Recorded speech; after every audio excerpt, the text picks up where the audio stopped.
Magandang araw po sa inyo mga idol at sa mga giliw kong tagapakinig. Nagkita-kita po tayo muli. Ako po ang inyong Tito Blair. Sa araw po na ito, pakinggan po natin ang kwento ni Kobe, ang apo ng magtatawak na nag-iingat sa mutya ng ginintuang ahas. Ngunit ang mutya ay nais ding makuha ng mga masasamang aswang, kaya maging ang buhay nila ng kanyang lolo Goryo ay malalagay sa panganib. Ano nga ba ang bisa at taglay na kapangyarihan ng mutya na magpapabago sa pagkatao ng batang si Kobe? At ano ang mga pakikipagsapalaran na haharapin niya upang hindi makuha ng mga aswang ang mutya? At anong paraan ang gagawin niya maligtas lang ang buhay nila ng kanyang lolo? Magtatagumpay kaya sila at makakamit kaya nila ang kapayapaan na pilit hahadlangan ng mga kampon ng kadiliman? Ngunit bago ang lahat mga idol, huwag naman po nating kalimutan mag-subscribe at i-hit ang notification bell sa aking YouTube channel na The Voice Addict para sa mas marami pang makapigil hiningang kwentong aswang at katatakutan mula sa mundo ng kababalaghan. Umpisahan na po natin ang kwento. Puerto Princesa, Palawan. Lugar na totoong mapanghalina ang kalikasan. Ang bawat lugar ay may kanya-kanyang kwento ng inspirasyon, pag-asa at mga alamat ng kababalaghan. Kaya ating sisilipin ang isang kasaysayan na halaw mula sa kwentong nagpasalin-salin at sinasabing may katotohanan ba o likha ng mayamang imahinasyon ng dito'y naninirahan.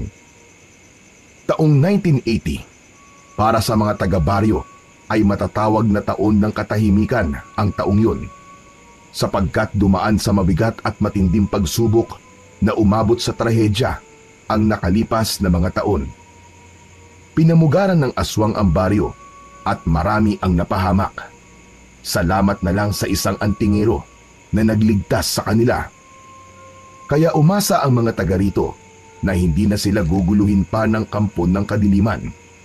Ang maglolong Goryo at Kobe ay matagal nang naninirahan sa lugar na ito na kung tawagin ay Baryo Bakawan. Silang maglolo na lang ang magkasama dahil patay na ang iba nilang kapamilya. Kobe, apo! Gising! Gumising ka na! Asa na sila, lolo? Asa na? Asa na mga malignong umaatake? Lagot talaga sila sa akin pag nahuli ko sila. Humanda sila sa aking espada. Kalma ka lang, apo. Para ka namang may saltik niyan eh. Lolo talaga oh, may saltik kagad. Di ba pwedeng nananaginip lang? Ayun, nananaginip ka naman pala eh. Opo, lolo. Ang gara nga po ng panaginip ko eh. Kasama ko po sa panaginip ko ang best friend kong si Aris, saka si Matar. Matar? Opo, lolo. Yung bida po sa radio drama na pinakikinggan ko, ang munting prinsipe na may kaibigang bruwan na si Eng-Eng. Ang gara po talaga ng panaginip ko, lo. Tapos alam niyo po, isinakay pa kami ni si Matar doon sa dahon ng dapad na lumalaki. Ikaw talagang bata ka, oo. Kung ano-ano na lang ang napapanaginipan mo. Ang gara po talaga kasi ng panaginip kong yun, lo eh. Tapos ano pa po, nakita namin yung mga kapatid ni si Matar, sina Akbar, Arias at Aran. Ang gara po talaga. Nakita namin sila nakikipag-espadahan. O siya, sige na. Bumangon ka na riyan para makakain ka na dahil mamaya tayo naman na makikipag-espadahan. Hala, talaga po? Saan po tayo makikipag-espadahan? Abay, saan pa? Di dun sa mga matataas na damo sa taniman ko ng gulay. Marami ng damon dapat nating tabasin doon. Suya talaga tong si Lolo Goryo oh. Bad trip. Anong bad trip ang pinagsasasabi mo? Sige na, bumangon ka na riyan. Iligpit mo na yung pinagtulugan mo. Bilis na. Opo. Tumalikod na si Lolo Goryo upang ihanda ang kanilang almusal. Pritong itlog at kanin ang inihanda niya para sa kanila ng kanyang apo. Kailangan may laman ang kanilang tiyan bago sumabak sa espadahan na sinasabi nito Yun nga ang pakikipagpambuno nila sa matataas na damo na kailangan ng putulin sa taniman ng gulay. Pagkatapos kumain ay inihanda na nila ang kailangan dalin sa taniman. 2 matalas na panggapas na karit ang dala ni Kobe. Samantalang itak at basket naman ng pagkain ang kay Lolo Goryo. Hanggang hapon na kasi sila doon, kaya may dala na ring pagkain. Aabutin din kasi ng 10 minuto na paglalakad bago nila marating ang taniman ni Lolo Goryo. Iba't ibang gulay ang tanim doon ng matanda na ibinibenta nila para sa kanilang panggastos sa araw-araw. Tanging si Kobe ang kanyang katuwang sa mga gawaing bukid. Bakasyon nun sa eskwelahan, kaya walang naidadahilan si Kobe para hindi ito sumama sa kanyang lolo. Nang marating nila ang taniman, ay totoo ngang matataas na at makakapal na ang damong tumubo roon. Tama po kayo, Lolo Goryo. Talagang mapapalaban ako sa espadahan sa mga damong to. Kaya nga sisimulan na natin. Para ilang araw lang ay matapos din natin ito. At nang maumpisahan ko na rin ang pagtatanim ng punla, okra at talong ang itatanim ko ngayon. Sige po, Lolo. Ngayon din po ay makikipag-espadahan na po ako sa mga damo. Ala, sige. Mag-iingat ka, Apo. Sinimulan na ng bata na putulin ang mga nagtataasang mga damo. Matalas ang karit na dala nila, kaya madali lang yung gamiting pantabas. Ilang minuto pa lamang sa kanilang ginagawa sina Lolo Goryo at Kobe nang makarinig sila ng sigaw sa hindi kalayuan. Lolo Goryo, may bata po sumisigaw. Narinig ko nga. Mukhang may masamang nangyari sa kanya. Teka po, parang dun po yata sa paanan ng bundok. Dun po galing ang sigaw. Oo, Apo. Dun nga. Puntaan ko po kaya, Lolo, para kasing pamilyar sa akin ang boses niya eh. Bakit? Sino ba yun sa palagay mo? Parang ano po, parang yung kaibigan ko po si Aris. Ganun ba? Sige nga. Puntahan mo na at baka kung napaano na yon. Sige po, Lolo. Babalik din po ako kagad. Nagmamadaling tinungo ni Kobe ang lugar na pinagmulan ng sigaw na ayon sa kanya ay boses ng kanyang kaibigan. Hawak niya ang karit na ginagamit niya sa pantabas ng damo. Yun din ang ipinanghihiwa niya sa mga nakaharang na halaman sa kanyang dinaraanan. Dahil hindi tiyak ni Kobe kung saan ang saktong lugar na kinaroroonan ng sinasabi niyang kaibigan, kaya tinawag niya ang pangalan nito habang papalapit siya at naghahanap sa kinaroroonan nito. Aris! Aris! Chong! Ikaw ba yan? Aris! Nasaan ka ba? Sumagot ka! Wala pa ring sumagot, kaya ipinagpatuloy niya ang paglalakad papalapit sa may paanan ng bundok. Inulit niya ang kanyang pagtawag. Chong! Aris! Ako to! Si Kobe! Sumagot ka! Nasaan ka ba? Bago pa tumawag uli si Kobe, ay natanaw na niya ang kaibigan. Nakaupo ito sa damuhan at hawak ang kanang binti. Nagmamadali namang lumapit si Kobe sa kaibigan. Chong! Chong! Bakit? Ano nangyari sa'yo? Kobe, tulungan mo naman ako. Nakagat ako ng kobra.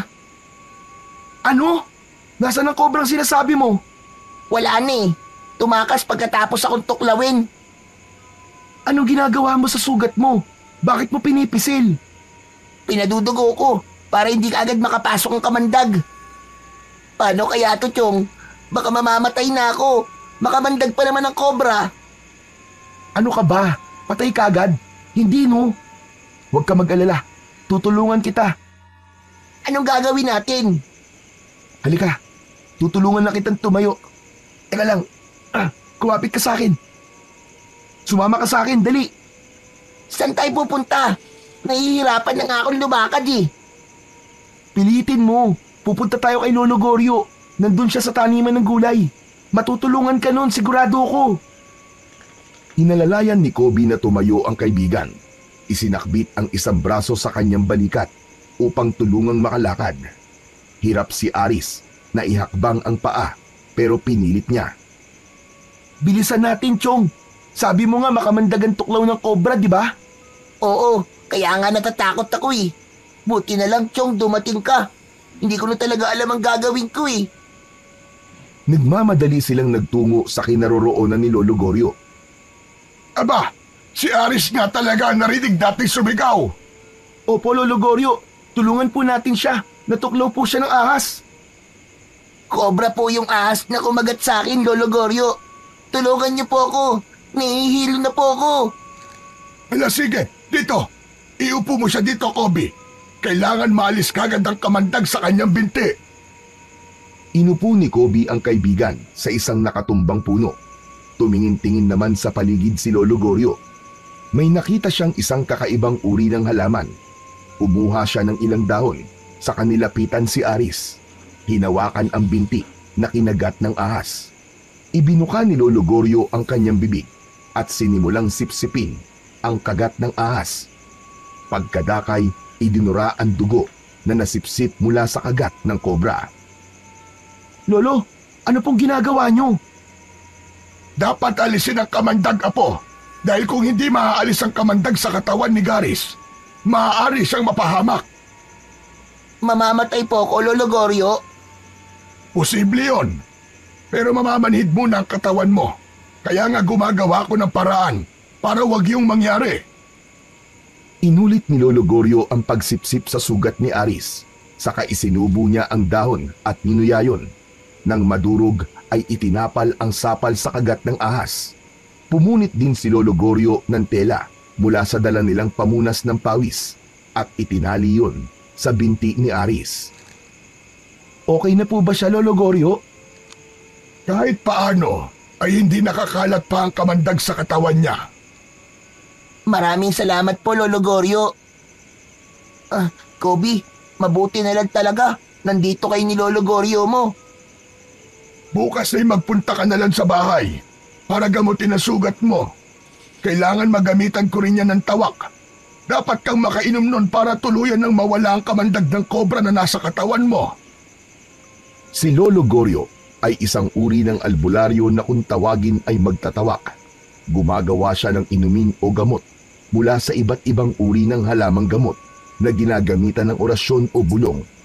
Ang inuming ito ay tinatawag na tawak.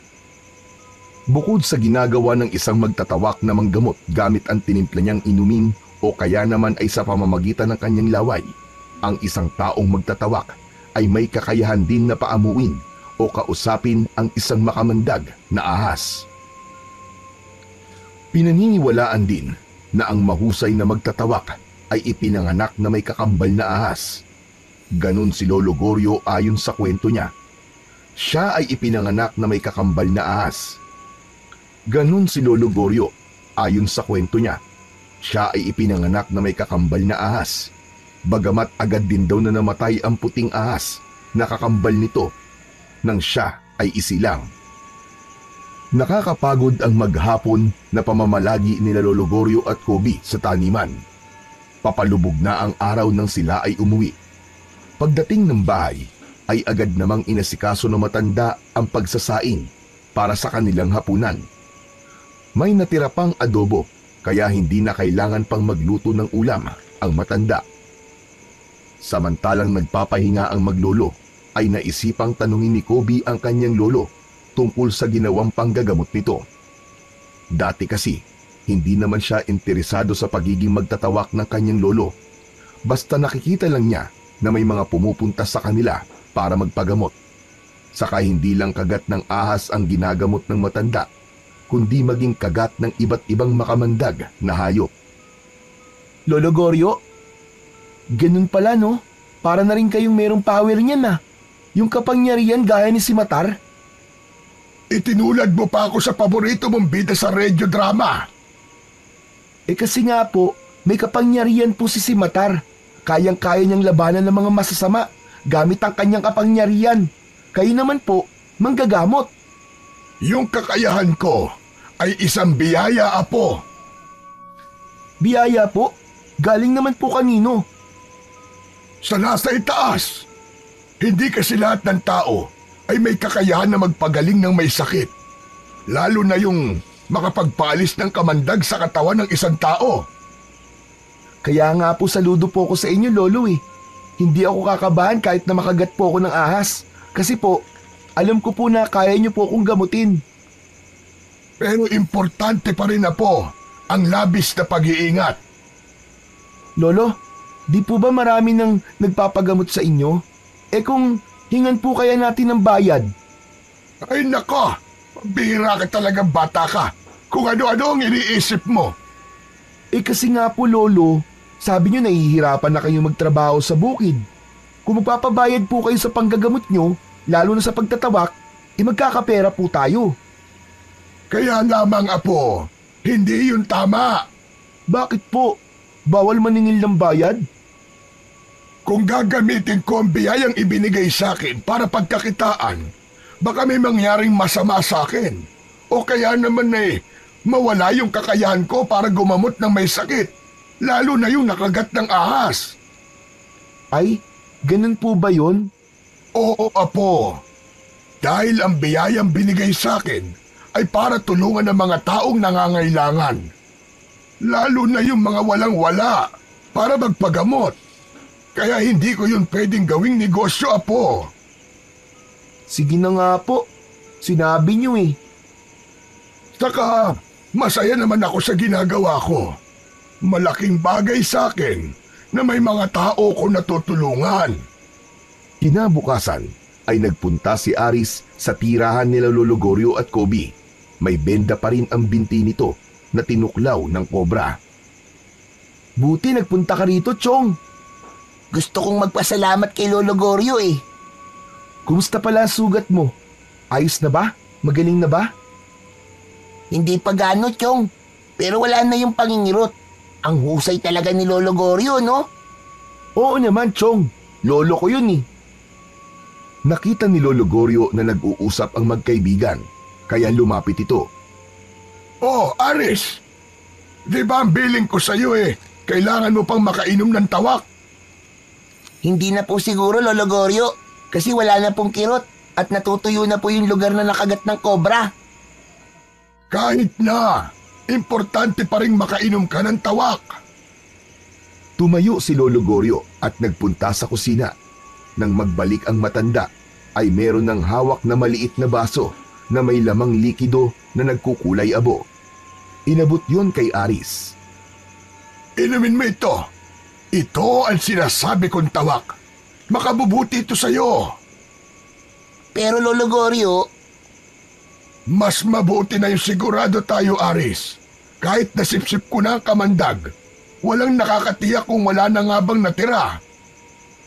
Sige na, Chong, gawin mo na lang. Inumin mo na. Ikaw rin. Baka mamaya niyan, bigla ka na lamang mangisay dahil may kamandag pa palang naiwan sa katawan mo. Patay ka talaga. Magiging kwento ka na lang. Gusto mo ba nun? Natakot si Aris sa sinabi ng kanyang kaibigan. Nakaramdam siya ng pagkabahala, kaya kinuha niya ang tawak na nasa baso. Inamoy-amoy niya muna ito. Subalit tila hindi ka nais-nais ang amoy nito.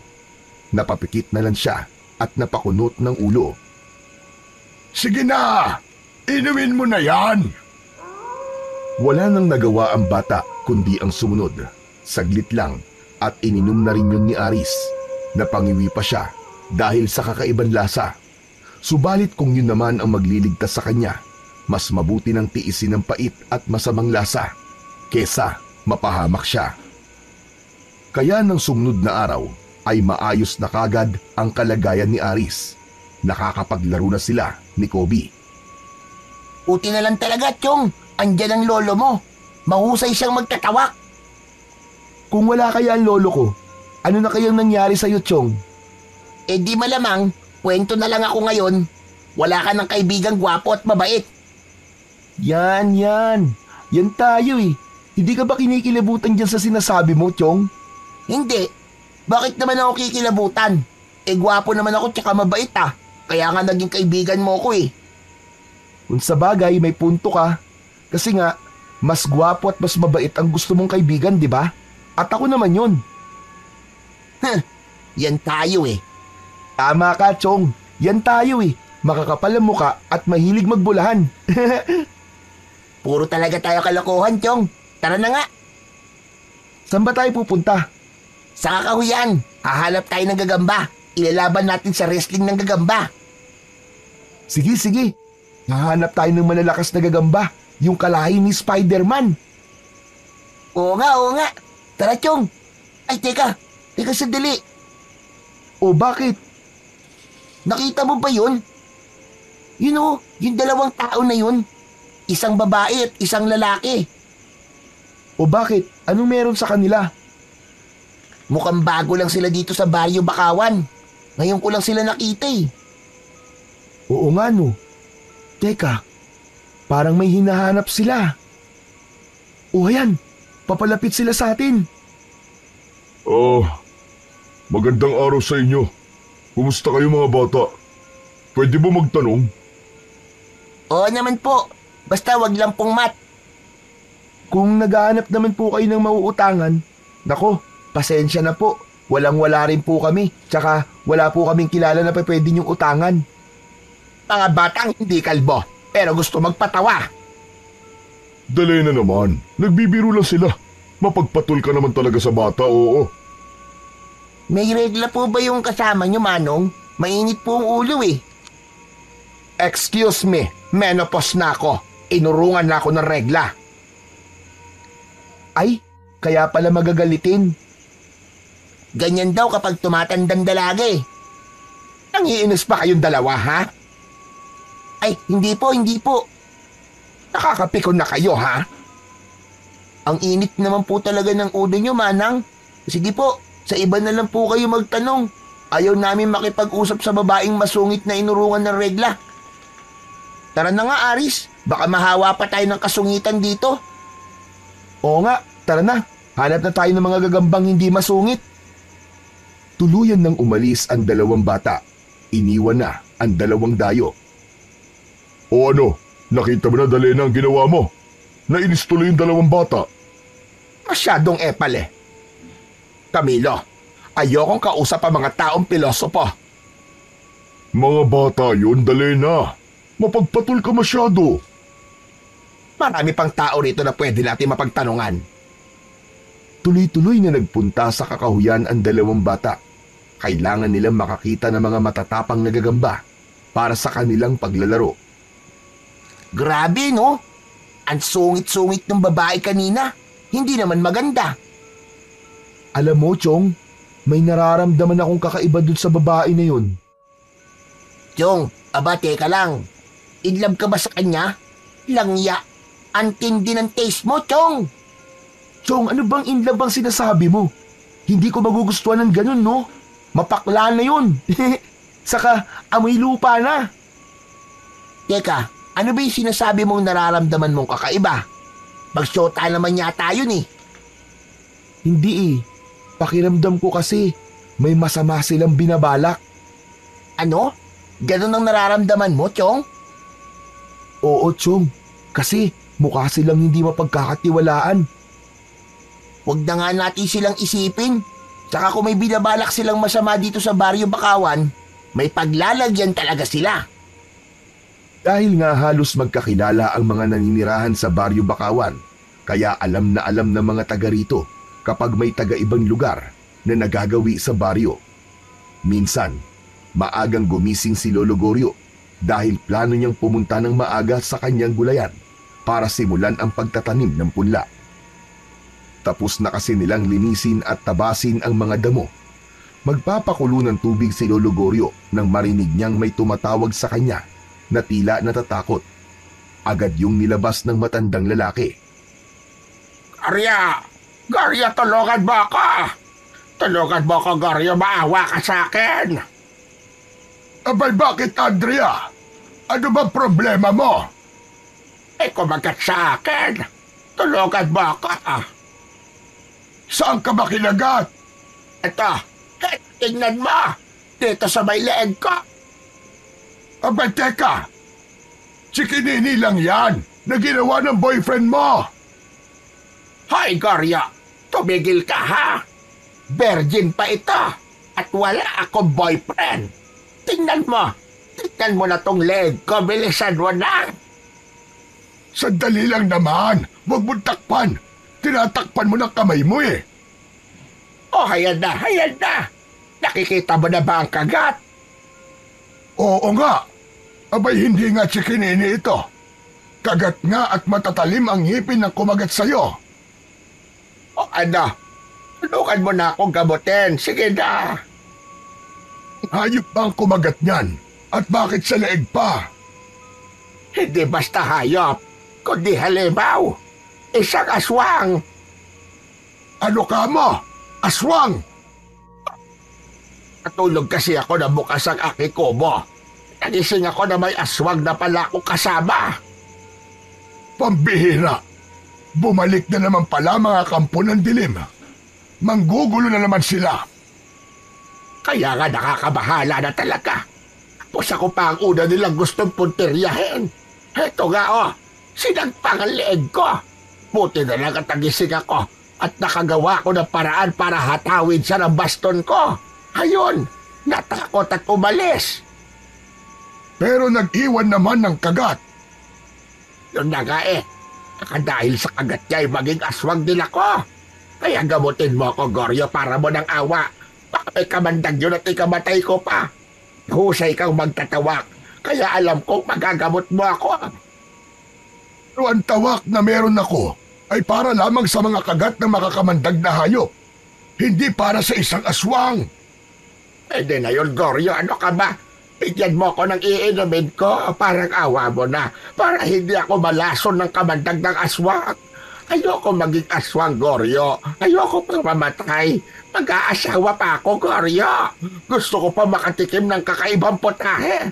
Ayoko mamatay na virgin. Pambihira ka. Yung pa talagang ikinatakot mo ha. Ang mamatay na virgin.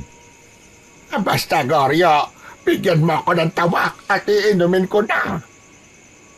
Makulit ang matandang dalaga na yon na sumugod sa bahay ni Lolo Goryo dahil alam niya na hindi siya tatantanan ni Aling Andrea kaya ibinigay niya na ang ginawa niyang tawak. Nagreklamo pa ang matandang dalaga pagkatungga at di halos naubos ang laman ng baso. Ano ba naman yan? Sama ng lasa, Goryo? Bakit kaya ng lasa niyan?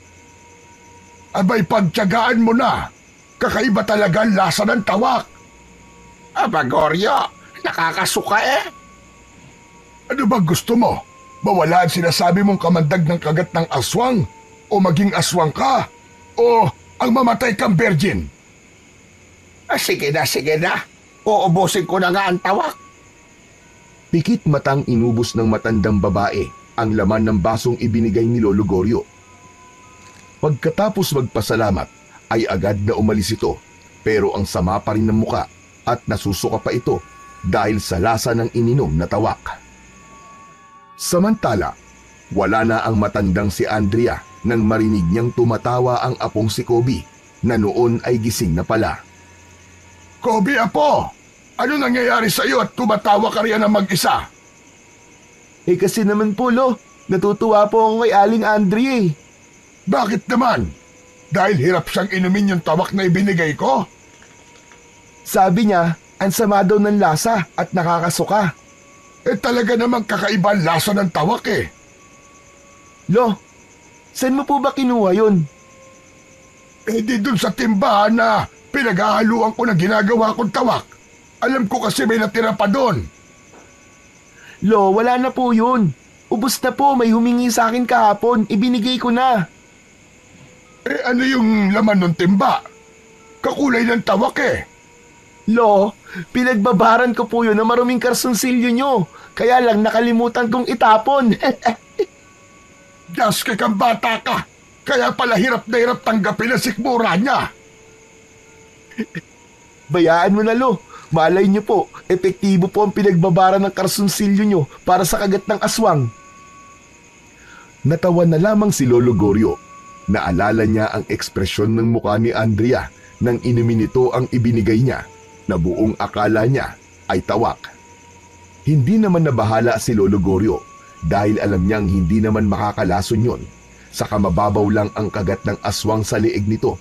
Hindi rin mangyayari ang ikinakatakot nito na siya ay magiging aswang. Subalit ang totoong nakakabahala ay ang balitang meron na namang naligaw at nanggugulong aswang sa baryo Bakawan. May aswang na naman dito sa baryo natin, Kobe. Yun nga ang bali-balita, Chong. Nagbalik na naman daw sila. Lagot na naman tayo nito, Chong. Bakit lagot? Siyempre, mag-iigpit na naman ang tatay at nanay ko niyan. Ano ka ba, Aris? Siyempre, pinoprotektahan ka lang nila. Kahit naman si Lolo Goryo, pinagbabawalan din akong gumala lalo na kung gabi na eh. Sa palagay mo, Kobe, sino kaya yung aswang na nanggugulo sa baryo natin, no? Alam mo, Chong, bigla ko tuloy naalala yung 2 dayo na nakita natin. May kutob ako meron silang kinalaman. Ang totoo ay tama ang kutob ni Kobe na talagang may kinalaman ang 2 dayo sa pagkakaroon ng kampon ng kadiliman na nanggugulo sa kanilang baryo. Lugar na ito tayo bubuo ng ating kota, Camilo. Kota ng mga aswang. Gagawin nating kauri ang mga naninirahan dito. Kung dati nabigo ang unang lipi ng mga aswang sa kanilang plano sa lugar na ito, ngayon, hindi ako papayag na mabigo tayo. Dapat lang, Dalena. At ngayon nga, magsisimula ng maramdaman ng mga taga rito ang ating presensya sapagkat kumikilos lang iba sa kanila para sa ating misyon. Subalit kulang pa. Hindi pa ako kontento sa kanilang ginagawa. Hindi sapat na malaman lang ng mga taga rito sa baryo Bakawan na may mga bisita na silang gaya natin. Kailangan maging kauri natin sila. Iba't iba ang paraan para maging aswang rin ang mga tao rito. Maaari nating kaibiganin sila. Kapag nakuha na natin ang kanilang loob, ay saka natin ipapasa ang ating pagkaaswang sa paraang hindi nila nalalaman. Yan ang gusto ko sa iyo, Camilo. Matalino ka. Hindi mo sinasayang ang utak mo. Ako ang kanang kamay mo, Dalena. Pinuno ka namin. Kaya kapag nawala ka, ako ang hahalili sa iyo. Ungas! Yan pala ang inaabangan mo, ha? Baka gusto mo'y hindi ka naabuti ng umaga. Ngayon pa lang ay may kahinatnan ka na. Yan ang hirap sa iyo, Dalene. Maiinitin ang ulo mo. Hindi ka na mabiro. Dahil seryosong bagay ang pinag-uusapan natin. Wala akong panahon sa pagbibiro at kalokohan. Alam na alam mo yan. Kaya pati mga bata pinapatulad mo. Tama na. Ipinaalala mo na naman sa akin ang pagpapahiya ng 2 bata na yon. Tandang-tanda ko ang pagmumukha nila. May araw din sila sa akin. Bahala ka na nga sa buhay mo. Mapagpatul ka talaga. Huwag kang ang pakialamero. Baka nakakalimutan mo kung sino akong kausap ka. Ako ang iyong pinuno. Alam ko, Dalena. At ako naman ang iyong kanang kamay. Gawin mo na lang ang trabaho mo. Alam mong bukod sa plano nating pagpapatayo ng kuta sa baryong ito, ay dito rin natin hahanapin ang bagay na yon na makakatulong na malaki sa ikatatagumpay ng ating mga plano. Sa lugar na ito, dinala tayo ng tadhana sapagkat dito natin matatagpuan ang ating hinahanap. Tama ka, Dalena. Pero alam natin na hindi madaling makilala at hanapin yon. Kaya nga araw-araw ay kailangan nating umikot sa lugar na ito. Alam ko at nararamdaman kong matatagpuan din natin ang ating hinahanap. Sana nga, Dalena. Dahil napapagod na rin ako. Hindi mo dapat sabihin sa akin yan, Camilo. Dahil kasama ka sa makikinabang kapag nakita natin yon. Kaya huwag kang tatamad-tamad. Dahil kung tamad ka, ngayon pa lamang ay pagpapahingahin na kita. Biglang nagbago ang anyo ni Dalena. Naging nakakatakot na aswang ito. Ibinuka ang bibig at inilabas nito ang matatalas at maahabang pangil. Ang matutulis na kuko naman ito ay iniumang sa katawan ni Camilo. Handa itong sagpangin at silain ang kaharap. Kayang ka na naman, Dalene. Masyado mainit ang ulo mo. Di ka na mabiro. Sabi nga sa'yo, hindi ako mahilig magbiro. Ano? Magrereklamo ka pa ba? O ngayon, ay ibibigay ko na sa'yo ang gusto mong kapahingahan. Huwag mo nga akong takutin, Dalena. Kapag pinagpahinga mo ko at pinatay mo ko, Hahanapin ako ng mga kauri natin. Malalaman nila na pinatay mo ko. Baka gusto mo maghimagsik sila laban sa'yo at magsagawa sila ng aswang power. Pabababain ka nila sa pwesto. Aalisin ka nila bilang pinuno. Gusto mo bang mangyari yon? Ang mapatalsik sa pwesto? O kaya naman ay mapa-impeach? Masyado ka maraming sinasabi. Magtigil ka. Ikaw rin dapat na magtigil dyan. Huwag mo akong tinatakot. Basta, gawin mo na lang ang trabaho mo para wala maging problema. Bukas itutuloy natin ang paghahanap sa taong sinasabi ko. Sige, sige. Oo na. Kumalma ka na. Huwag mo nang ipakita sa akin ang mga pangil mo at matutulis na kuko. Baka mapikon ako sa'yo. Bunutin ko mga yan.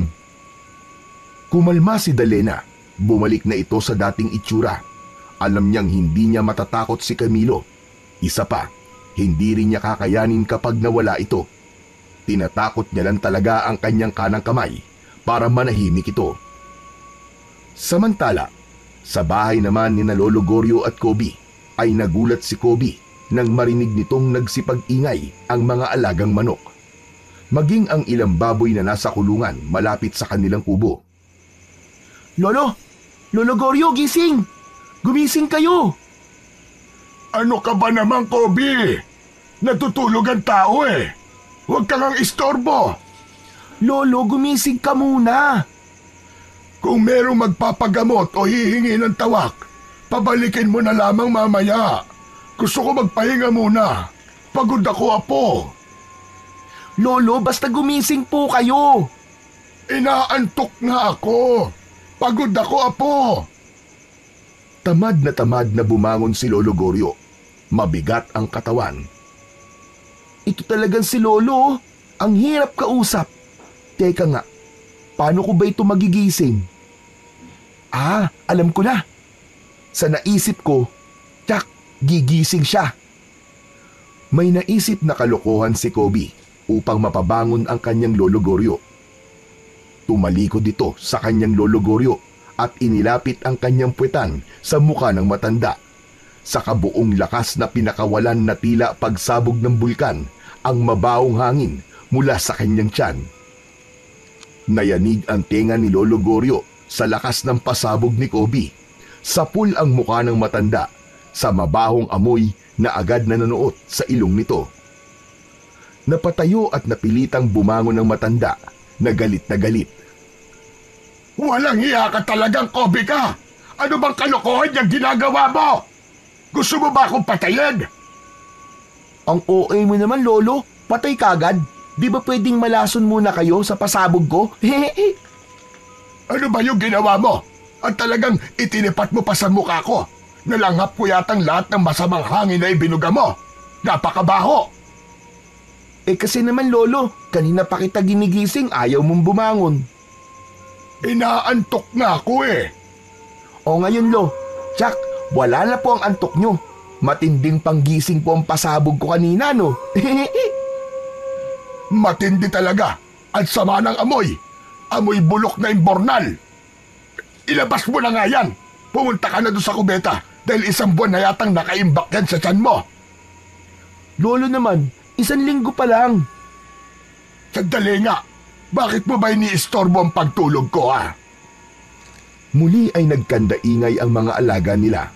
Umigik ang baboy at pumutak na tila na bulabog ang mga manok. Narinig niyo po ba yun, Lo? May nangyayari po sa mga alaga natin. Tumayo na ang matanda upang alamin kung anong dahilan ng pagkakaingay ng mga alaga nila.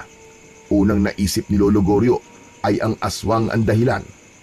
Kaya dumaan ito ng kusina at kinuha ang kanyang matalas na itak. May paglalagyan talaga kayo, mga aswang kayo. Ano, Lo? Aswang ka mo? Oo, Apo. May mga aswang na umaatake kahit araw. Lalo na yung kumakain ng mga hayop. Tuloy-tuloy na lumabas ang maglolo. Ganun na lang ang kanilang gulat nang makita ang dahilan ng pagkakagulo ng kanilang mga alaga. Isang malaking ahas ang nanggugulo sa mga alagang hayop at kasalukuyang nililingkis nito ang isang baboy na alaga nila. Habang nagkakaingay naman ang mga manok na nabulabog. Ala lolo, ang laki at ang haba ng ahas. Siya pala ang dahilan ng pagkakagulo ng mga alaga natin. Ako ang bahala riyan, Apo. Lo, mag-iingat ka po. Sa ulo mo atawid ang ahas para maputol ang ulo. Hindi, Apo. Hindi ko sasaktan ng ahas. Lalong hindi ko siya papatayin. May buhay din siya. At ang ahas ay nakakatulong sa kalikasan. Kaya hindi dapat basta-basta pinapatay. Pero Lo, paano po natin nililigtas ang alaga nating hayop na nililingkis niya? Manood ka lang, Apo. Watch and learn. Lumapit si Lolo Goryo sa ahas na nakalingkis sa kanilang alagang baboy. Hawak ang isang mahabang sanga ng kahoy, ay pilit na kinuha ni Lolo Goryo ang atensyon ng ahas. Pigil ang hininga ni Kobe na nag-aabang sa mga mangyayari. Binging ka sa'kin! Tumitig ka sa'kin, ahas!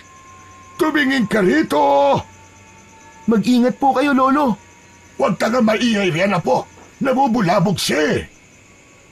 Nang magtama ang paningin ni Lolo Goryo at ng sawa, ay may ibinulong ang matanda.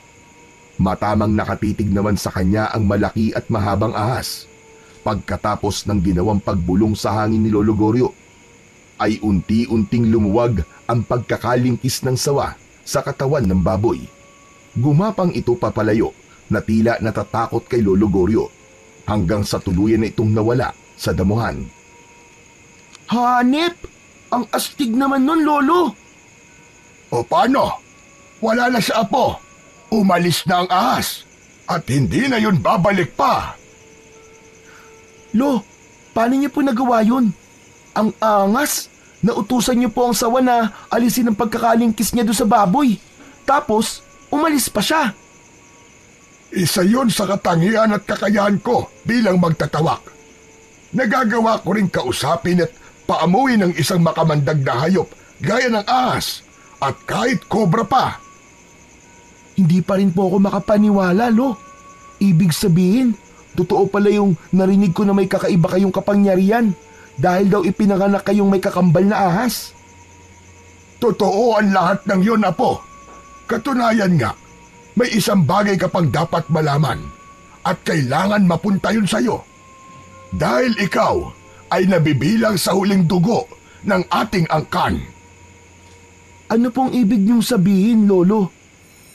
Hindi pa ito ang tamang panahon, Apo. Sa ibang pagkakataon ay sasabihin ko yun sa iyo. Hindi na ipinaliwanag pa ni Lolo Goryo dahil hindi niya pwedeng sabihin yun sa ganoong pagkakataon. Posibleng may ibang makarinig at maging dahilan para malagay sa panganib ang kanilang buhay. Kaya lamang, lingid sa kaalaman ng maglolo ay may mga taong nakakita sa ginawa ni Lolo Goryo. Ang ginawa niyang pakikipag-usap at pag-utos sa ahas. Maging ang bulong na sinabi niya sa hangin ay narinig yon ng mga aninong nakakubli sa di kalayuan. Ang mga nilalang na nakakubli sa lugar na malapit lang kina Lolo Goryo ay ang dalawang dayo na sina Dalena at Camilo. Ganun na lang ang pagkagulat ng mga ito na may halong kasiyahan dahil sa kanilang natuklasan. Sinasabi ko na nga ba, andito lang siya. Nakita mo siguro yon, Camilo. Oo, Dalena. Kitang-kita ko. Malusog na malusog. Anong malusog na malusog ang sinasabi mo? Yung magandang babaeng dumaan. Malusog na malusog ang dibdib at pumuputok sa laki. At nagliliwanag din ang legs na puting-puti at makinis. Ugok! Kung saan-saan ka nakatingin buwisit ka. Nagalit si Dalena at binatukan ang kasamang si Camilo. Aray ko naman. Ang sakit naman nun. Kung saan-saan ka kasi nakatingin, pinapairal mo na naman ang kamanyakan mo. Ano ba yung sinasabi mo, Dalena? Yung nangyari kanina. Kung paano napaamo na matandang lalaking yon ang ahas na lumingkis sa baboy. Kung paano nagawa niyang kausapin at utusan yon. Maging ang bulong na sinabi niya sa hangin. Siguro naman, narinig mo din yon. Oo naman, Dalena. Nawala lang ako sa focus nang makita ko yung magandang babae. Asa na ba yun? Nawala na. Tumigil ka na nga sa kalokohan mo. Andito tayo para sa mahalagang misyon. hindi para sa makamundong pagnanasa mo. Hayang ka na naman eh. Mainit na naman ang ulo mo eh. Nakakapag-init ka kasi. Sinasabi ko na nga ba, Dalene? May kursunada ka sa akin eh. At nag-iinit ka. Ugok! Dumali ka na naman. Tumigil ka na nga sa mga kabastusan mo. Makinig ka, Camilo. Ngayong alam na natin ang taong ating hinahanap. Kaya wala tayong dapat sayangin na oras. Sa lalong madaling panahon ay gagawin natin ang ating misyon bago pa tayo maunahan ng ibang uri ng aswang at sila ang makinabang. Samantala, ang mga nakita ni Kobe na ginawa ng kanyang lolo Goryo ay buong pagmamalaki niyang ibinida sa kaibigan. Ang astig naman talaga ng Lolo Goryo mo, no? Kaya niyang kausapin ng mga ahas. Ang gara talaga ng kakayahan ni Lolo. Maniwala ka, Aris. Oo naman, naniniwala talaga ako. Kaya nga siya ang pinupuntahan ng mga taong natutuklaw ng ahas eh. Saka alam mo ba, Chong? Sabi ni Lolo, may dapat daw siyang ibigay sa akin. Baka magiging magtatawa ka na rin kagaya niya. Sa'yo ipapasa yung panggagamot niya. Ikaw ang sisip-sip na mga kagat ng ahas. Ew, kadiri yun. Anong ew? Di ba ganun ang ginagawa ng Lolo Goryo mo? Kapag may natutuklaw ng ahas, sinisip-sip niya muna bago tapalan ng halamang gamot at painumin ng tawa. Oo, ganun nga. Kaya lang iniisip ko, Chong. Paano kung yung magpapagamot sa akin ay dun pala tinuklaw ng ahas sa kanilang puwitan? Yaks, kadiri ang baho nun. Yun lang, tiis-tiis ka talaga kasi kailangan mo siyang gamutin. Yaks, parang hindi ko kaya yun, Chong. Paano kung may pigsa o kaya buni yung sisip-sipin ko yung puwit? Kadiri talaga. Biglang natawa si Aris, tawang-tawang parang kinikiliti. Napikon naman si Kobe. Tinanong niya ang kanyang kaibigan. Teka, bakit ka ba tawa ng tawa riyan? Pinagtatawanan mo ba ako, Chong? Kasi naman natawa lang ako sa naisip ko, Chong. Ano ba yun? Bigla ako kasing naisip, di ba kailangan sipsipin yung parte na natuklaw ng ahas? Oo, di ba sinabi ko na nga sa'yo? Yun ang paraan para makuha ang kamandag at nang di mamatay yung taong natuklaw. Naisip ko rin kasi, Chong, bukod dun sa pagsipsip po dun sa puwit. Paano kung dumating yung nagpapagamot sa'yo na tinuklaw daw ng ahas dun sa kanilang kwan? Dun sa kanilang, alam mo na, dun sa kanilang junjun. Anong gagawin mo? Paano mo aalisin yung kamandag nun? Ganon din ba ang gagawin mo, Chong? Sisipsipin mo rin? Hala, oo nga no. Naku po, ibang usapan yun, Chong. Kaya nga, anong gagawin mo? Siguro ipagdadasal ko na lang siya kasi yun ang kanyang magiging kamatayan. Nagtawanan na lamang ang magkaibigan sa kanilang mga kalokohan. Pero ang totoo ay napapaisip din si Kobe kung paano nga ba niya ililigtas ang taong ganon ang magiging problema. Samantala, naghanda na sina Dalena at Camilo sa kanilang gagawin. Babalik sila sa bahay ng maglolo sapagkat naroon ang kanilang pakay. Si Lolo Goryo, ang taong matagal na nilang hinahanap. Hindi maayos ang pakiramdam ng matandang lalaki ng araw na yon. Marahil sa pagod sa pagtatrabaho sa bukid. Nagpaalam si Kobe na meron siyang pupuntahan, subalit hindi magtatagal. Umalis na ito ng kubo, samantalang si Lolo Goryo naman ay nagpapahinga sa isang upuang kawayan. Nang wala na si Kobe, ay ipinikit ni Lolo Goryo ang kanyang mata. Gusto niyang makatulog kahit na nakaupo at nakasandal lamang. Maya-maya pa ay dinalaw na siya ng antok. Kaya naman hindi nito namalayan ang pagdating ng mga hindi inaasahang panauhin. Nakabukas noon ang pintuan ng kubo, kaya nakapasok ang mga ito. Magandang araw sa inyo, Lolo. Tagpuan din namin kayo. Napapitlag sa kanyang pagkakaupo si Lolo Goryo na wala ang nararamdamang antok nang makita na may ibang tao sa kanyang harapan. Sino kayo? Hindi na mahalaga yon, tanda. Anong kailangan nyo rito? Siyempre ikaw. At kung ano man ang tinatago mo. Anong tinatago? Wala akong tinatago. Paglolokohan pa ba tayo? Alam naming nasa iyo yon. Dahil sa dami ng taong pinuntahan namin, sa iyo lang namin nakita ang ganoong katangian. At di pang karaniwan mong kakayahan para makausap ang isang ahas at mapasunod sa iyong utos. Kaya alam namin na ikaw na isang magtatawak ang nagtatago sa mutya ng ginintuang ahas. Natahimik si Lolo Goryo sa sinabi ng kaharap. Alam na mga taong nasa harap niya ang tungkol sa mutya ng ginintuang ahas. O ano? Hindi ka nakakibo ano? Dahil alam namin ang tungkol doon. Hindi ko alam ang sinasabi nyo. Umalis na kayo. Dahil wala sa akin ang mutya na sinasabi nyo. Dalena, mukhang pahihirapan tayo na matandang to ah. Kung ayaw mo may masamang mangyari sa'yo, ibigay mo na lang yun sa amin. Dahil kailangan namin yon. Matigas din ang mukha nyo no. Mapilit kayo. Ikaw ang matigas sa muka. Ayaw mo pang ibigay sa amin. Dahil wala akong ibibigay. Wala yun sa akin. Aba talagang nagmamatigas ka pa. Igapos mo nga matandang yan, Camilo. Gusto yata niya yung nahihirapan pa siya. Iginapos ni Camilo si Lolo Goryo. Anong gagawin natin sa matandang to? Ayaw talaga niyang ibigay ang kailangan natin. Kaya naman, bibit-bitin natin siya, Camilo. Ano? Isasama natin ang gurong na ito? Sakaling mapaamin natin siya at ituro niya kung saan niya yon tinatago. Isinama ni Dalena at Camilo si Lolo Goryo. Isinakay nila sa dala nilang sasakyan patungo sa kanilang pinaglulunggaan. Kaaalis lang ng 2 dayo nang bumalik ang batang si Kobe. Napakunot ang noo ng dumating sa kubo dahil bukasyon, subalit wala sa loob ang kanyang Lolo Goryo.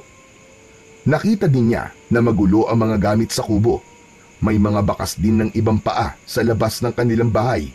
Ang sombrero na laging isinusuot ng kanyang lolo kapag lumalabas ay naroon din sa may dingding. Kaya malakas ang kutob ni Kobe na may hindi magandang nangyari.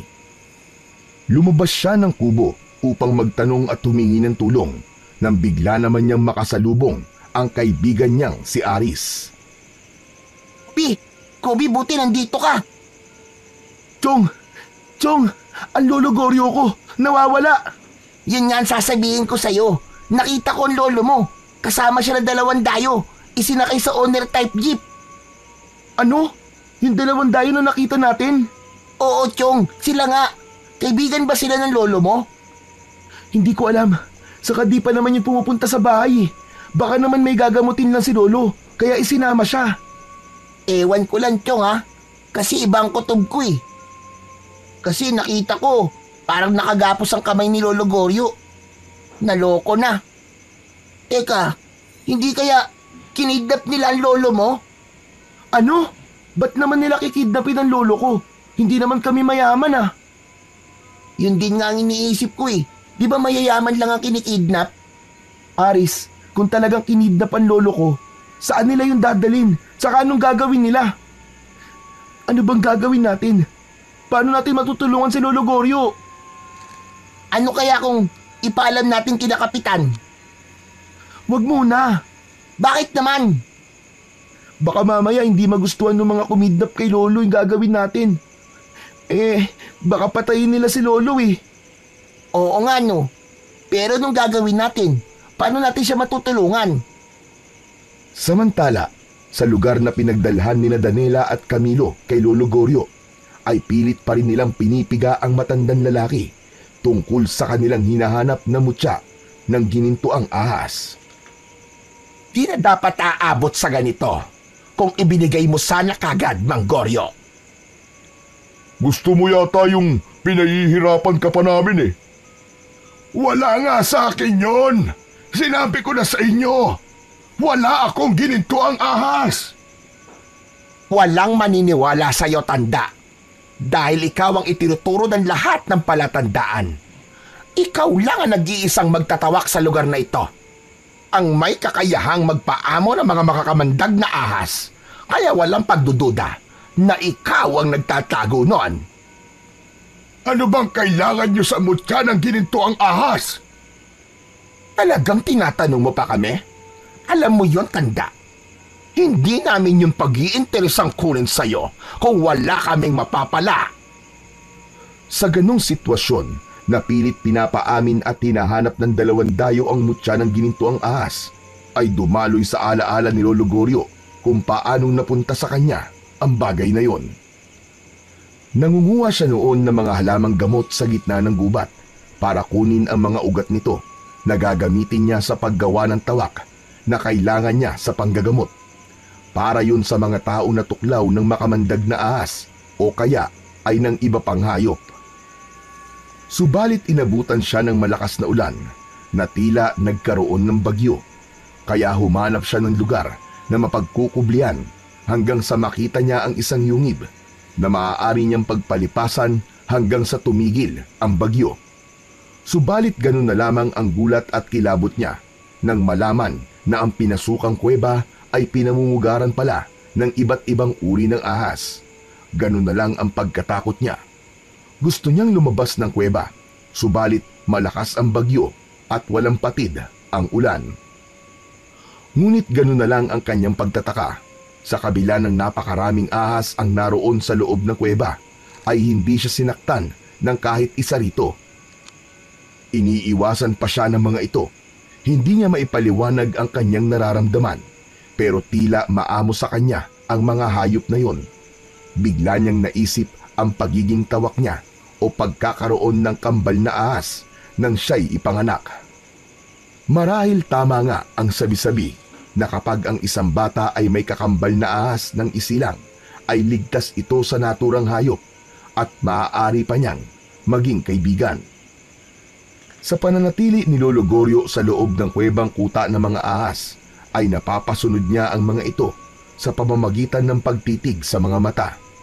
Doon nalaman ni Lolo Goryo na sadyang may kakaiba sa pagkatao niya. Hanggang isang kakaibang ahas na tila lider ng mga ito ang gumapang papalapit sa kanya. Isang ahas yon na ginintuan ng kulay. Natakot siya nang bumukas ang bibig nito sa harap niya. Napaurong siya. Inakala niya na baka tutuklawin siya. Subalit gano'n na lang ang kanyang pagtataka nang mula sa bibig ng ahas ay iniluwa ang isang batong kulay ginto. Isang mutya galing sa katawan ng ahas. Hindi niya alam ang kanyang gagawin, ngunit sa pagkakatitig ni Lolo Goryo sa mga mata ng ahas, ay tila rumihistro sa isipan niya ang ibig nitong ipahiwatig. Ipinakuha sa kanya ang batong kulay ginto na siyang mutya ng gininto ang ahas. Itinago niya yon at iningatan, hanggang nalaman niya na ang mutya na yon ay magbibigay ng pambihirang kakayahan sa panggagamot. Hindi lang yon, kundi magbibigay din yon ng lakas at kapangyarihan. Tataglayin ng taong magmamay-ari nito ang abilidad o kakaibang katangian ng isang ahas. Subalit hindi alam ni Lolo Goryo kung ano ang dapat niyang gawin sa mutya, kaya itinago na muna lamang niya sa isang lugar na walang makakaalam at makakakuha. Kaya lamang, hindi niya akalain na darating pala ang pagkakataon na merong makakaalam na nasa kanya yon at may magkakainteres na ito'y makuha. Doon natapos ang pagbabalik gunita ni Lolo Goryo tungkol sa mutya ng gininto ang ahas na hinahanap sa kanya ng dalawang dayong kaharap niya. O ano, Tandang Goryo? Sasabihin mo na ba sa amin kung nasaan ang mutya ng gininto ang ahas? Hindi! At kahit anong gawin nyo, hindi yun mapapasa inyo dahil gagamitin nyo lamang yun sa kasamaan. O ba't talagang ginagalit tayo ng gurang na ito ah? Kung hindi mo sasabihin kung nasaan ang mutya, mananatili kang bihag namin. Dali na, ano kaya kung tudasin na lang natin to? Gonggong, hindi ka ba nag-iisip? Kapag tinodas natin yung matandang yan, paano pa natin malalaman kung nasaan ang mutya? Kailangan pa natin siya hanggat wala pa sa atin ang mutya. Nawala ang pangamba ni Lolo Goryo. Hindi pa pala siya papatayin ng mga ito hanggat wala sa kanila ang mutya ng gininto ang ahas. Kaya lang, paano siya makakatakas sa dalawang yun? Naisip niya ang kanyang apong si Kobe. Ito na lamang ang maaaring maaasahan niya para magligtas sa kanya. Maaari itong gamitin ang mutya, kaya lamang hindi alam ni Kobe kung nasaan yun at paano ito gagamitin. Dali na, babalik tayo sa bahay na matandang to. Oo. Kung wala sa katawan niya ang mutya, maaaring naroon yon sa kanyang bahay. Siguradong sigurado ko na doon niya lang yon itinatago. Kaya hahalugugin natin ang buong bahay niya. Titingnan natin ang bawat sulok na maaaring pagtaguan niya ng mutya. Dahil desperado na sina Daniela at Camilo na makuha ang mutya ng gininto ang ahas na kailangan nila para mas mapalakas ang kanilang kapangyarihan bilang mga aswang, kaya handa nilang gawin ng lahat upang yun ay makuha. Gabi nang magbalik ang dalawa sa bahay ni Lolo Goryo, nag-iisa nun si Kobe. Kahit wala ang kanyang lolo, ay lakas loob siyang namalagi sa kubo. Nagising si Kobe nang marinig niya na may nag-uusap sa labas ng bahay. Marahan siyang bumangon upang silipin kung sino ang mga yon. Naku po, yung dalawang dayo na kumuha kay Lolo Goryo. Nagbalik sila dito sa kubo. Bakit kaya? Ano bang kailangan nila? Naramdaman ni Kobe na sapilitang binuksan ang pinto ng kubo. Agad siyang nagtago sa mga tambak na lumang gamit sa loob ng bahay. Sige na, pumilos ka na, Camilo. Hanapin mo na ang mutya ng gininto ang ahas. Oo na, hahanapin na nga eh. Kailangan nating makita yon. Hindi tayo aalis dito hanggat hindi natin yon nakikita. Saan kaya itinago na matandang yun ang mutya? Pinahihirapan talaga tayo. Mula sa pinagtataguan ni Kobe ay dinig na dinig niya kung ano nga ba ang hinahanap ng mga ito na siyang dahilan kung bakit kinidnap ang kanyang lolo. Sapagkat alam ni Kobe na delikado siya kung mananatili sa loob ng bahay, kaya kumuha siya ng tiyempo upang makalabas. Marahan siyang gumapang papalabas ng kubo at nang nasa labas na siya, ay nagmamadali siyang tumakbo, papalayo. Sa taniman ng kanyang Lolo Goryo, doon tumuloy si Kobe. May dampang ginawa roon ang kanyang lolo na kanilang pahingahan, kaya doon muna siya mananatili. Biglang naalala ni Kobe ang mutya na pinag-uusapan ng mga dayong naghahalughog sa kanilang bahay. Saka bigla niyang naalala ang isang maliit na kahon na yari sa tabla at nakabalot pa sa plastik. Inilibing yun ng kanyang lolo sa lupa at doon ngayon sa lugar na kinaroroonan niya ngayon sa ilalim ng kubo. Tandang-tanda niya na pinatungan pa ng kanyang lolo ng malaking bato ang lugar na pinagbaunan bilang pananda. Kaya agad siyang tumayo at sinilip ang ilalim ng dampa na kinaroroonan niya. Nakita niya agad ang isang malaking bato. Inalis yun ni Kobe. Gamit ang isang matulis na kahoy ay sinimulan niyang magukay sa lupa. Hindi kalaliman ang pagkakabaon sa kahon, kaya agad itong nakita ni Kobe. Inalis ang nakabalot na plastik at binuksan. Nakita niya sa loob ang isang supot na yari sa tela at nasa loob nito ang maliit na bato na kulay ginto. Ito na siguro yun. Ito na ang mutyang hinahanap ng dalawang dayo. Ito ang kailangan nila kay Lolo. Kung ito ang kailangan nila para maibalik si Lolo, edi, ibibigay ko na lang to sa kanila. Basta makauwi lang ng buhay ang lolo ko. Ibinalik ni Kobe ang mutya sa loob ng supot, saka isinilid sa kanyang bulsa. Kailangan niyang iiwi yun. Nakasalalay sa mutya na yon ang kaligtasan ni Lolo Goryo. Nang makauwi naman si Kobe, ay nakita niya ang ginawang panggugulo ng mga dayo sa loob ng kanilang kubo. Para yung dinaanan ng ipo-ipo, nagkalat ang kanilang mga gamit. Subalit alam niyang bigo ang mga ito. Wala silang nakitang anuman dahil nasa kanya ang hinahanap na mutya. Samantala, nanggagalaiti sa galit ang dalawang dayo dahil hindi nila makita ang kanilang hinahanap. Kaya nagpupuyos sa inis na bumalik sa kanilang tinutuluyan. Buwisit! Buwisit talaga! Hindi ba't may apo ka, Goryo? Kasama mo siya sa bahay, hindi ba? Hindi pa natin siya nakikita. Malamang nagtatago yun nang malamang nawawala na ang kanyang lolo. Kailangan natin siyang makita. Baka may alam ang bata. Huwag niyong pakikialaman ng apo ko. Saka wala siyang alam tungkol sa mutya. Totoo ba ang sinasabi mo? Oo, wala siyang alam. Kunin kaya namin ang apo mo.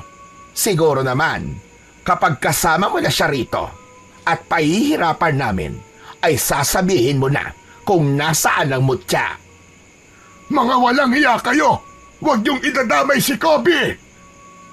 Mukhang may magiging alas na tayo, Camilo, para mapilitang magsalita si Tanda at sabihin kung nasaan ang mutya. Samantala, sa kubo ay nag-iisa si Kobe. Pinagmamasdan niya ang mutya. Hindi pa rin niya alam ang gagawin dito, kung ibibigay na lamang ba niya sa mga dayo para makauwi na ang kanyang lolo. Hanggang ngayon ay naguguluhan pa rin siya. Maya-maya pa ay may narinig siyang mga yabag na papunta sa kubo. Nataranta si Kobe. Hindi alam kung ano ang gagawin at paano itatago ang hawak na mutya. Kaya upang maitago yun, ay isinubo sa kanyang bibig. Subalit dahil sa pagkataranta, ay hindi niya sinasadyang malunok yon. Sa kabiglang bukas ng pinto ang kubo. Ang kaibigan niyang si Aris pala ang dumating. Sabi ko na nga ba, nandito ka lang eh.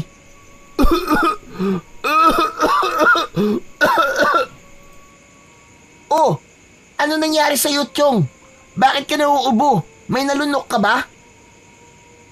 Pambihira ka. Kasalanan mo to eh. Nanggugulat ka kasi. Oh, kasalanan ko pa talaga. Eh, ano ba kinakain mo, ha? Wala. Pahamak ka, Chong. Ano bang kailangan mo? Bakit nandito ka? Kasi nga, may dapat kang malaman. Dahil may humahanap sa'yo. Sino? Yung dalawang dayo, Chong. Nakita ko sila. Hinahanap ka nila. Ipinagtatanong-tanong ka pa. Bakit daw nila ako hinahanap? Hindi ko nga alam eh. Baka may kailangan sa'yo. Naku po, malamang hahanapin nila sa akin. Ang alin? Basta, Chong. Basta, hindi nila ako dapat makita, ha? Delikado. Kaya nga pinuntahan kita kagad dito para sabihan ka eh. Kung kanina'y naiisip ni Kobe na ibigay na lang ang mutya para mailigtas ang kanyang lolo, ngayon, wala na siyang ibibigay pa dahil nalunok na niya ang mutya. Kapag sinabi naman niyang nalunok niya yon, baka kung ano pang gawin sa kanya, baka hiwain ang kanyang tiyan para kunin lamang ang mutya. Kaya lalo lamang natakot ang bata. Dapat siyang magtago sa dalawang dayo. Kaya niyaya agad niya ang kaibigan para umalis ng bahay. Bumalik na lang siya sa dampa sa may taniman upang dun na mamalagi. Sigurado ka, Chong? Okay lang na dito ka sa dampa? Oo, Chong. Ayos lang ako dito. Hayaan mo. Dadala na lang kita ng pagkain dito para hindi ka magutom. Salamat, Chong, ha. Saka, may mga prutas naman dito eh. May saging, saka bayabas. Pwede rin ako mag-ihaw ng kamote at balingoy. Kaya hindi ako magugutom dito, Chong. Sa kabilang banda naman, lalo lamang nanggagalaiti sa pagkainis sina Dalena at Camilo dahil hindi na rin nila makita si Kobe. Naisip nilang nakatunog ang bata kaya hirap silang makita ito. Labis namang ipinagpasalamat yun ni Lolo Goryo dahil alam niyang ligtas sa kamay ng dalawang dayo ang kanyang apo. Naiisip ni Lolo Goryo na sana nga lang maaari niyang makausap ang apo para sabihin ang tungkol sa mutya. Subalit ang hindi alam ng matanda ay nakita na yun ni Kobe.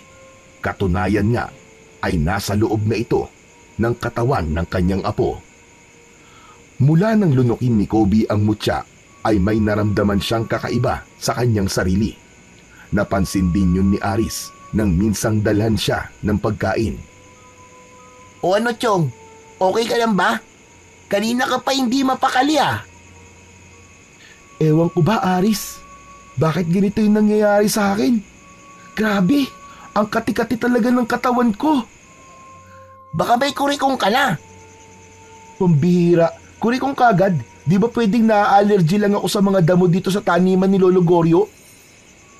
Ala, Chong! Tignan mo yung balat mo. Bakit ganyan? Parang ang gaspang. Saka nagkakaroon ka ng kaliskis. Ayun oh, sa braso tsaka sa binti mo.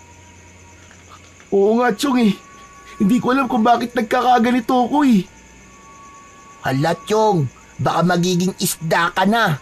Nagkakaroon ka ng kaliskis eh. O kaya naman, baka magiging shokoy ka na. Magiging kalahi mo na si Jezebel. Uy, huwag kang ganyan ha. Nananakot ka pa eh. Kinakabahan na nga ako dito eh. Chong, kapag naging shokoy ka, dadali na lang kita sa dagat. Yun ang tanging nasabi ni Aris na may halong pagbibiro at sinabayan pa ng pagtawa. Kasabay ng mga pagbabagong nararamdaman ni Kobe ay ang kanyang nais na makita ang kanyang lolo. Hindi rin niya maipaliwanag ang kakaibang tapang na ngayon ay kanyang nararamdaman. Kung dati umiiwas siyang makita ang dalawang dayo, ngayon ay nais niya nang makita at makaharap ang mga ito.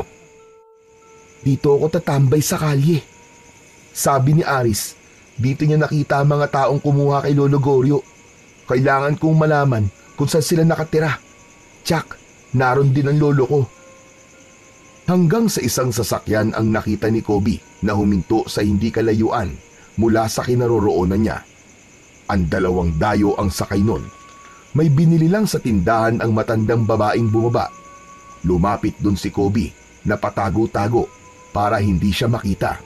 Hanggang sa makalapit siya sa sasakyan ng mga ito. Nang sumakay na ng sasakyan ang babaeng may binili sa tindahan, ay pinaandar na yon. Kailangan sumama ni Kobe, kaya humawak siya sa likurang bahagi ng sasakyan. Hindi niya maipaliwanag, pero iba ang lakas ng kanyang loob. Mahigpit ang pagkakahawak niya sa likod ng owner-type jeep na sasakyan habang umaandar ito. Ilang minuto lang ay pumasok sa isang lumang compound ang sasakyan at nang huminto yun, ay nauna na siyang bumaba at nagtago. Agad niyang natiyak na nasa lugar na yon ang kanyang Lolo Goryo. Dahil naaamoy niya ito gamit ang kanyang ilong at dila. Nanunuot sa kanyang ilong ang amoy ng kanyang lolo. Bagay na hindi pa rin maunawaan ni Kobe dahil sa mga nangyayaring kakaiba sa kanyang pagkatao. Naisip niya, marahil ay dahil yun sa mutya ng gininto ang ahas na ngayon ay nasa loob na ng kanyang katawan. Hinanap ni Kobe ang kanyang Lolo Goryo. Mas malakas ang kanyang pangamoy kapag inilalabas ang kanyang dila, katulad ng ginagawa ng mga ahas. Agad ay natagpuan ni Kobe ang kanyang Lolo Goryo na nakagapos ang kamay at paa na nasa loob ng isang bakanting kwarto. Awang-awa na nilapitan ni Kobe ang kanyang lolo na makikita sa itsura ang pagod at panghihina. Lolo Goryo, salamat sa Diyos at nakita ko po kayo. Apo, paano mong nalaman na nandito ako? Basta naramdaman ko na lang po, Lo. Kaya lihim po kung sumabit po sa sasakyan ng mga taong kumuha sa inyo. Kaya nakarating po ako dito. Buti walang masamang nangyari sa'yo, Apo. Lo, itatakas ko po kayo. Aalis tayo rito. Kakalagin ko po ang tali nyo. Apo, umalis ka na rito. Iligtas mo ang sarili mo. Baka makita ka nila. Hindi po, Lo. Aalis po ko rito nang kasama kayo. Apo, huwag ka nang matigas ang ulo. Makinig ka sa akin. Umalis ka na at baka pumasok na sila rito. Ang kailangan mo'y umuwi. Pumunta ka sa taniman. Kunin mo ang mutya ng ginito ang ahas na ibinaon ko. Yun ang makakatulong sa atin. Lo, hindi na po kailangan. Nakuha ko na po yun. Ganap nang nakalag ni Kobe ang pagkakatali sa kamay ni Lolo Goryo. Anong ibig mo sabihin? Nasa ina mo, Tya? Nasaan? Ibigay mo sa akin, madali ka! Lo, wala na po eh. Akala ko ba'y nasa iyo? Kaya nga po, nasa akin nga. Pero nalunok ko po, Lo eh. Hindi ko po kasi alam kung paano po itatago eh. Akala ko bumalik sa bahay yung mga dayo. Kaya yun, sinubo ko muna para hindi nila makita sa akin. Kaya lang, aksidente pong nalunok ko eh. Paano kaya yan? Nasa loob pala ng katawan mo. Pero Lo, mula po nang malunok ko ang mutya, may kakaiba pong nangyari sa akin. Ipinakita ni Kobe sa kanyang lolo ang pagbabago ng kanyang balat sa braso at binti. Nagkaroon yun ng mga kaliskis. Maging ang pagkakaroon niya ng lakas ng loob. Kasama noroon ang liksi sa pagkilos at ang makaamoy ng mga bagay kahit malayo. Hindi ang ilong ang ginagamit, kundi sa pamamagitan ng paglabas ng dila. Lahat ng kakaibang nararamdaman ng bata ay sinabi nito sa kanyang lolo Goryo. Kung ang lahat ng yan ay nararamdaman mo, nagkaroon na ng bisa sa katauhan mo ang mutya ng ahas. Lolo, hindi po ba delikado to? Hindi ko rin alam, Apo. Yang mga sinabi mo ay naramdaman ko na dati. Yun nga lang, natakot at nag-alala ko. Isa pa, baka kung anong mangyari sa akin kaya ibinaon ko na lamang sa lupa ang mutya. Dahil isang normal na buhay ang gusto ko at ayoko maging magulo dahil sa mutya ng gininto ang ahas. Pero ngayon, alam kong tanging yan ang makatutulong sa ating dalawa. Mula sa labas ay narinig ng maglolo ang pag-uusap nila Dalena at Camilo. Patungo sila sa kwarto na kinaroroonan ni Lolo Goryo. Apo, madali ka. Papunta sila rito. Umalis ka na o kaya magtago ka muna. Bilisan mo at baka makita ka nila. Subalit bago pa makapagtago ay nakita na si Kobe ng mga ito. Kaya ganun na lang ang pagkagulat. Aba!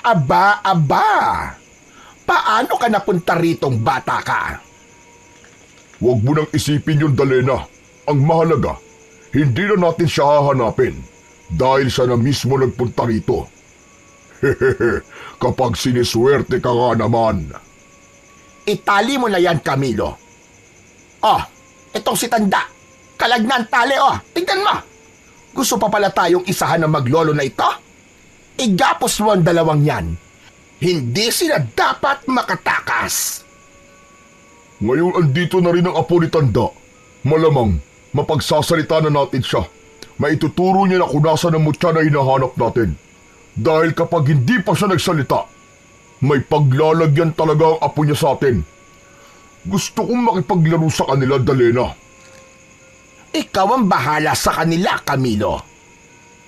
Biglang nagbago ang anyo ni Camilo. Nagkaroon ng mahaba at makapal na buhok, magaspang at kulubot na balat, malalaki at matulis na tenga. Nagkaroon ng pangil, mahahabang kuko at nag-aapoy na mga mata. Naging isang ganap na siyang aswang. Ha? Isa kang halimaw? Kayo pala ang aswang na nag-aasik ng lagim. At nagbalik pa talaga kayo dito sa Baryo Bakawan. Wala kayong kadala-dala.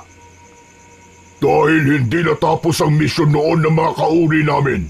Kaya ngayon, Tanda, kapag hindi ka pa nagsalita at di mo sinabi kung nasaan ang mutya, magiging pagkain ko ang apo mong ito. Ayop ka! Lumayo ka sa akin! Pangit kang aswang ka! Huwag kang lumapit! Sariwang-sariwa ka, bata. Tsak masarap at katakam-takam ang laman loob mo. Lalo na ang puso at atay mo. Nasasabik na kung tikman yon. Huwag mong pakikialaman ang apo ko! Kung ganon, umpisahan mo ng kumanta, Tanda. Sabihin mo na kung nasan namin mahahanap ang mutya para hindi maging merienda ni Camilo ang iyong apo.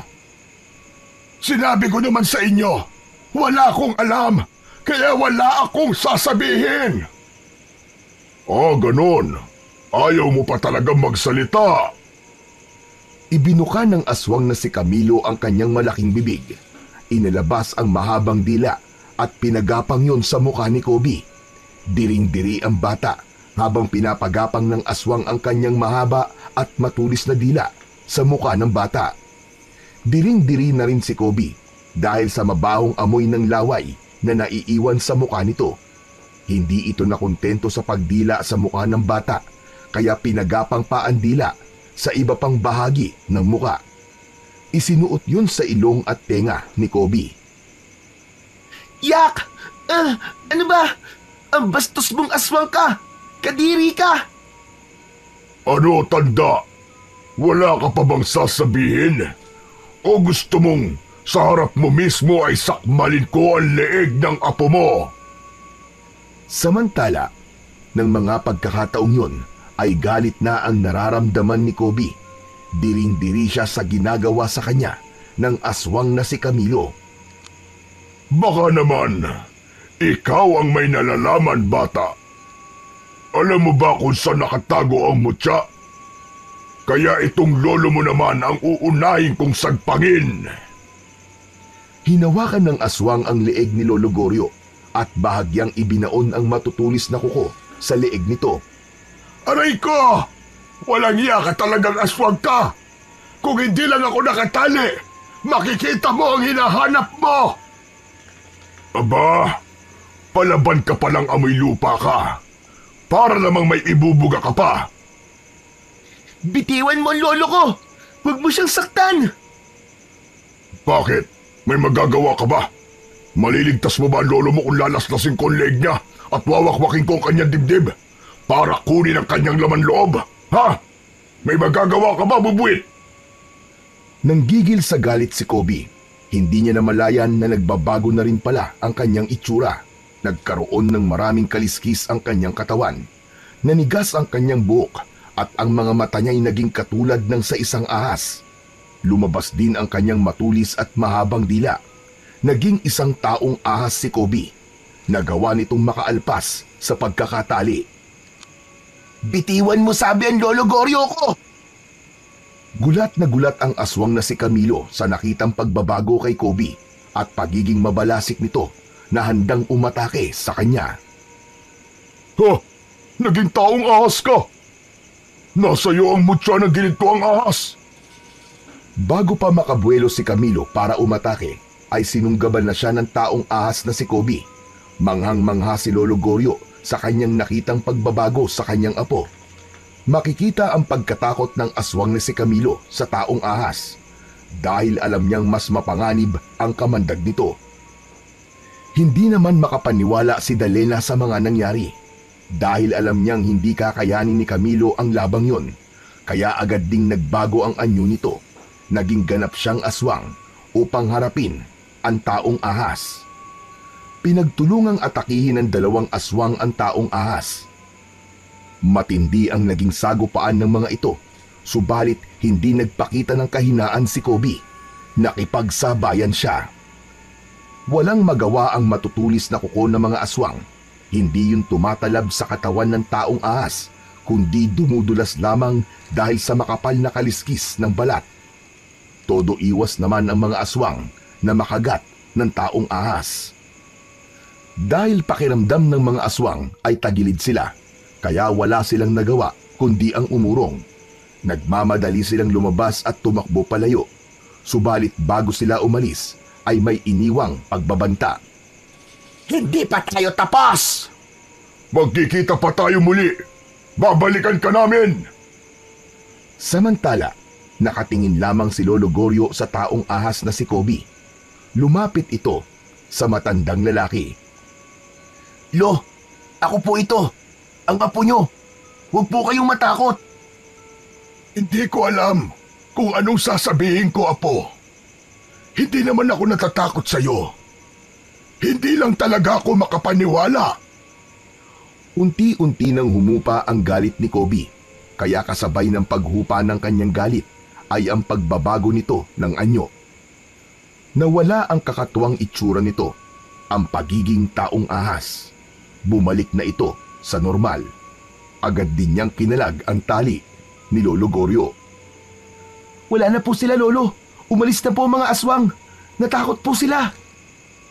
Natitiyak ko, apo. Nababalikan tayo ng mga yon. Lolo Goryo, saka na po natin isipin yun. Umuwi na po tayo. Tinulungan ni Kobe ang lolo niya para tumayo. Hirap ito at nangihina kaya inalalayan niya. Wala na sa anyong ahas si Kobe, subalit ang lakas at gilas ay nananatili sa kanyang katauhan. Nang makauwi sila sa kanilang kubo, ay dinatnan nila ang magulong kalagayan ng loob nun. Ang gusto nila'y magpahinga, kaya sa susunod na araw na lang nila lilinisin at aayusin ang kanilang kubo. Ganun pala ang mangyayari, Apo. Saan po, Lo? Kapag ang mutya ng ginintuang ahas ay nilunok, ang taong nakalunok nito ay magiging taong ahas, katulad ng nangyari sa'yo. Akala ko nga po, Lo, kung ano nang nangyayari sa akin eh. Lolo, ano pong gagawin ko? Iluluwa ko pa po ba ang mutya? Dapat po ba ako masuka para mailabas yun? Hindi na, Apo. Hayaan mo manatili yun sa loob ng katawan mo. Sadyang para yan sa'yo. Ikaw ang dapat gumamit at makinabang sa kapangyarihan at bisa ng mutya. Pero Lolo, hindi po tayo titigilan ng mga aswang hanggat hindi po nila nakukuha ito. Kaya nga, lalong dapat mong ingatan yan. Hindi maaaring mapuntayan sa kanila. Mas mapanganib kung sila ang gagamit niyan. Lalo silang magiging malakas at makapangyarihan. Magiging kawawa tayong mga pangkaraniwang tao. Gagawin nila tayong alipin. Magpapahinga na ang maglolo ng sandaling yon nang may maramdaman silang ingay mula sa labas ng kanilang kubo. Malakas ang ingay, mga tunog mula sa hindi maipaliwanag na nilalang. Tumayo si Lolo Goryo upang alamin. Ganun na lang ang gulat ng matanda. Sus Mariosep! Napakaraming aswang nakapaligid sa ating kubo, Apo! Nagsama ng mga kalahi nila ang dalawang aswang. Ganun na nga, Apo. At napakarami talaga nila. Gaganti sila dahil sa ginawa mo sa kanilang kasamahan. At sigurado kung gagawin nila ang lahat upang kunin ang mutya sa'yo. Iyan ang kailangan nila. Hindi po pwede yun. Oo, Apo. Kahit na anong mangyari, huwag mong isusuko ang mutya sa kanila. Dahil yan ang tangi nating panlaban at magiging proteksyon laban sa mga masasamang elementong katulad nila. Halos mawasak ang kubo ni na Lolo Goryo sa dami ng mga aswang na yumuyugyog at nagpipilit na pumasok sa loob ng kubo. Lolo, gusto nilang wasakin ang kubo natin. Pero ako pong bahala. Dito lang po kayo sa loob. Ako ang haharap sa kanila. Mag-iingat ka, Apo. Huwag na huwag mong isusuko ang mutya kahit na ano pang mangyari. Bago lumabas ng kubo si Kobe, ay nagbago ng anyo ito. Naging taong ahas ang bata.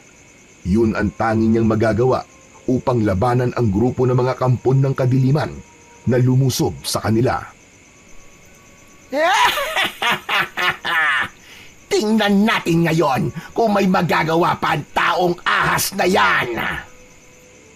Sa dami natin, tsak na hindi niya tayo kakayanin. Kahit may kamandag pa siya, hindi yun uubra sa bilang natin. Lumabas ka na ng kubo mo, taong ahas. Mga kasamang aswang, huwag titigilan ng taong ahas na yan. Kailangan mapatay siya at makuha natin sa kanya ang mutya. Sugod! Hindi magkamayaw ang mga aswang na halos sabay-sabay na umatake patungo kay Kobe na nasa anyong ahas na. Matindi ang mga kalmot at kagat na pinakawalan ng mga ito. Pilit naman yung nilalabanan ng taong ahas. Samantala, nakasilip sa bintana ng kubo si Lolo Goryo. Kitang-kita niya kung paano pagtulungan ng mga aswang ang kanyang apo. Napakaraming aswang laban sa aking apo. May iba pa sanang paraan. Hindi maaaring matalo ang aking apong si Kobe. Makukuha nila ang mutya. Dahil taglay ni Kobe ang bilis at lakas ng isang ahas, kaya nagagawa niyang iwasan ang pag-atake ng mga aswang. Subalit sa dami ng mga umaatake sa kanya, ay hirap din siyang harapin ng sabay-sabay ang mga ito. May naisip na paraan ang taong ahas. Itiningala nito ang kanyang ulo at inilabas ang kanyang dila. Lumikha siya ng tunog. Ang tunog na nilikha niya ay pumailan lang sa hangin patungo sa iba't ibang masukal at madamong lugar. Mula sa masusukal na lugar ay gumalaw ang mga damo roon. Kasunod ang paggapang at paglitaw ng iba't ibang uri ng mga makakamandag na ahas mula sa kung saan. Sunod-sunod silang lumabas mula sa kanilang pinaglulunggaan patungo sa kubo ni Lolo Goryo, kung saan ay nagaganap ang pakikipagtangguli ni Kobe sa grupo ng mga aswang. Iba't ibang laki at haba ang mga ahas ang dumating upang tulungan si Kobe. Nilundag ng mga ahas ang mga aswang. Ang ilan ay pumulupot sa katawan ng aswang at pilit nililingkis ang mga ito. Ang iba naman ay tinuklaw ng mga ahas kaya naiwan sa katawan ng aswang ang kanilang kamandag. Kung marami ang mga aswang na umaatake, ay doble nito ang dami ng mga ahas na dumating upang tulungan ang taong ahas.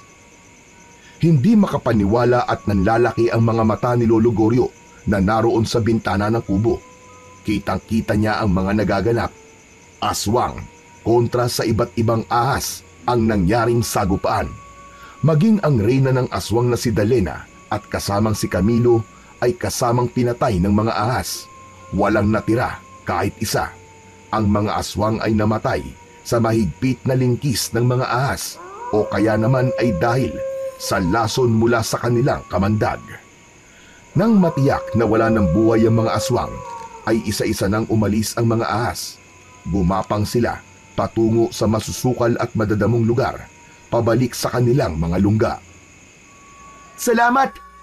Maraming salamat mga kaibigan! Talagang maaasahan kayo! Hindi nyo kami pinabayaan ng lolo ko! Dahil payapa na ang lugar, lumabas na rin ng kubo si Lolo Goryo. Nilapitan nito ang kanyang apo. Nakakagulat ang mga nangyari, Apo.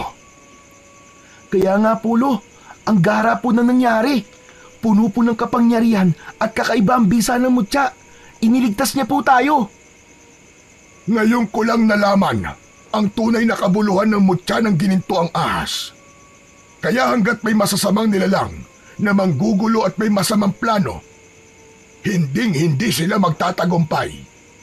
Hahadlangan sila ng mutya at mapalad ka, Apo, dahil ikaw ang kasangkapan para sa mabuting layunin na yon. Hindi nagtagumpay ang mga kampon ng kadiliman sa kanilang kabuktutan. Napigilan ang kanilang pag-aasik ng lagim. Minsan pa ay makakamtan uli ng Baryo Bakawan ang katahimikan at kapayapaan. Dahil yun sa kabayanihan ng maglolo at sa mutya ng ginintuang ahas. Totoong ang kasamaan ay laganap na sa mundong ito. Hindi natin maiiwasang tayo man ay maapektuhan ito. Subalit lagi nating iisipin at tatandaan na palaging may itinadhana para tayo ay gabayan at iligtas. Dahil kailanman ang kasamaan ay hindi magtatagumpay laban sa kabutihan.